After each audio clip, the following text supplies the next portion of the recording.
And now on to the 800,000 federal workers who are still furloughed as the government shutdown persists into day 4.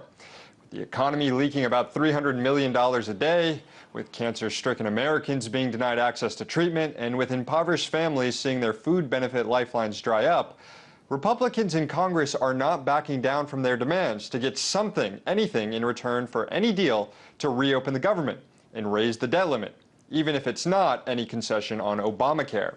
And this isn't just a stance they're taking publicly. They're taking it in private, too. Earlier this week, an open mic picked up this private exchange between Republican Senators Mitch McConnell and Rand Paul. Do you have a second? I'm all wired up here. I just did CNN. I just go over and over again. We're willing to compromise. We're willing to negotiate. I don't think they poll tested we won't negotiate. I think it's awful for them to say that over and over again. Yeah, I do too. And I just came back from the 2-hour meeting with them, and that was basically the same view privately as it was publicly. I think if we keep saying we wanted to defund it, we fought for that, but now we're willing to compromise on this, I think they can. And we're going to. I think. Well, I know we don't want to be here, but we're going to win this, I think. We're going to win. Unclear what a victory looks like in the eyes of these Senate Republicans, who on Wednesday blasted their colleague, Senator Ted Cruz, in a private luncheon, accusing him of not having an actual strategy when he first started this Obamacare fight in the budget. Meanwhile, the Democratic leader of the Senate, Harry Reid, ripped his counterpart in the House, Speaker John Boehner, telling reporters that Speaker Boehner is acting like a coward. Now, this morning, Speaker Boehner responded with this attack against congressional Democrats in the White House. You know, when we have a crisis like we're in the middle of this week, the American people expect their leaders to sit down and try to resolve their differences. I was at the White House the other night and listened to the president some 20 times explain to me why he wasn't going to negotiate. Sat there and listened to the majority leader in the United States Senate describe to me that he's not going to talk until we surrender. And then this morning, I get the Wall Street Journal out, and it says, well, we don't care how long this lasts because we're winning. Well, this isn't some damn game. Despite the heated rhetoric and no end in sight for this government shutdown, there could be some good news in the way of avoiding a catastrophic default by not raising the debt limit. On Thursday, the New York Times reported that Speaker Boehner will do what he can to avoid a default, including relying on mostly Democratic votes to raise the debt limit should he be forced into that situation. And he may actually be forced to hold a similar vote to reopen the government, as Democrats are reportedly using a parliamentary procedure known as a discharge petition to bring a clean spending bill to the floor of the House. If Democrats can collect 218 signatures, which means getting Republicans to sign on as well, then they can force a vote to end the government shutdown in as little as 2 weeks. But at this point, still no deal, as hundreds of thousands of federal workers close out a work week without a paycheck. Now, to get perspective from Capitol Hill from a member of Congress involved in this process, I sat down earlier with Republican Representative Leonard Lance of New Jersey, and I started by asking him why he thinks both Republicans and Democrats are to blame for this. I think that we should fund the government, and certainly we should pay our bills on time. And the fact that the government is now in abeyance, I think, is a failure of all of those who serve in Washington. I would hope that the president would come to the negotiating table, as we Republicans have suggested. On the Republican side, I would have preferred to have a continuing resolution voted in July, and then we could proceed with negotiations from that point. But we are where we are, and I think that we should all sit down at the table, and I would particularly encourage the President of the United States to do so in the spirit of bipartisan cooperation. What do you make of when Democrats say that they'll sit at the table once the government gets funded? Should negotiations continue as the government shuts down, or should we fix that problem and then negotiate over larger spending deals?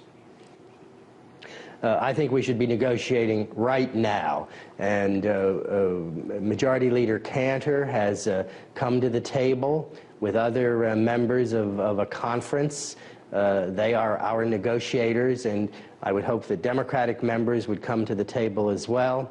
And certainly I think that the President of the United States should participate in these negotiations. Presidents in the past have been involved, and that was true between President Bill Clinton and Speaker of the House Newt Gingrich, and I think it should be true in this situation as well.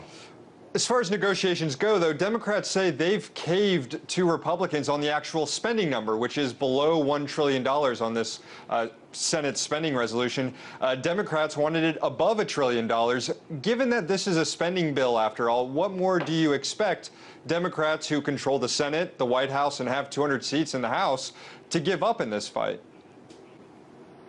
I would hope that the Democrats would be willing to address some of the concerns we have regarding the President's health care legislation.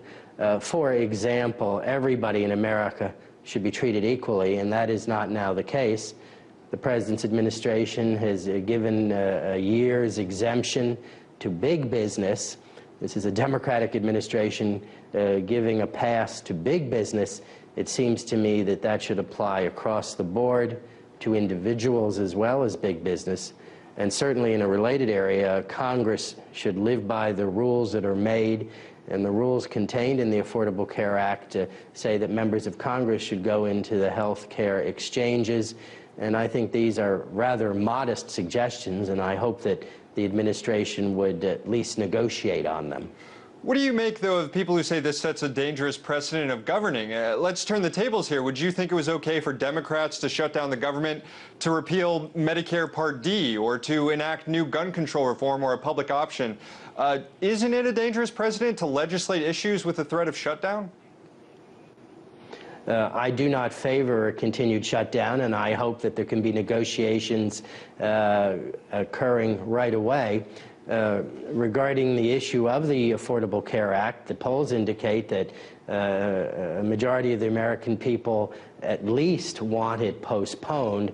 And so I think, given the fact that that is where the American people are, at the very least the administration and our colleagues in the Senate on the Democratic side should be willing to negotiate with us. And of course, in a negotiation, not all of my views might prevail, and I understand that. But I do think that there ought to be a spirit of cooperation through the negotiation process. So you're saying the low spending number that's already been offered by Democrats isn't enough of a compromise? I certainly think that that is a good number, and I am pleased that the Democratic members of the Congress have agreed to that number, or at least some of them have. I'm not sure that that would receive uniform support from Democratic colleagues, but I think that is an appropriate number, and I think that we should recognize that that is the path forward regarding discretionary spending.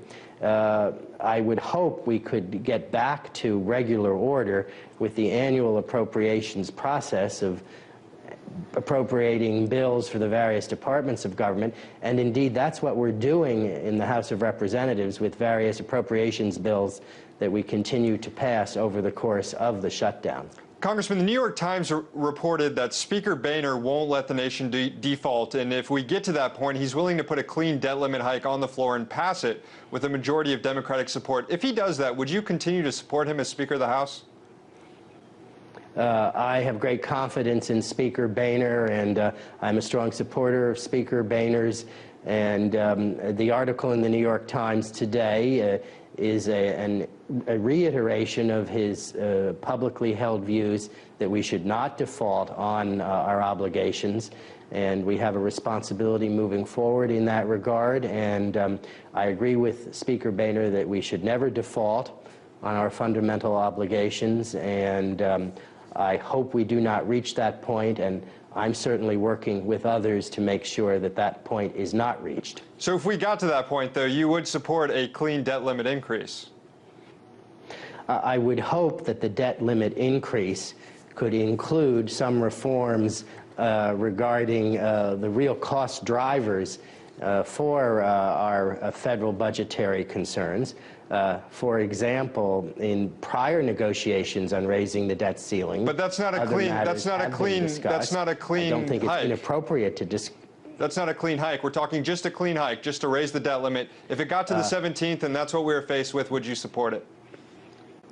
I'm sure that there will be discussions as to how not to go into default, and I want Speaker Boehner to be able to negotiate with the White House on that issue. Fundamentally, I believe that we should always pay our bills and always pay our bills on time. Congressman Leonard Lance, thank you so much. Thank you very much for having me.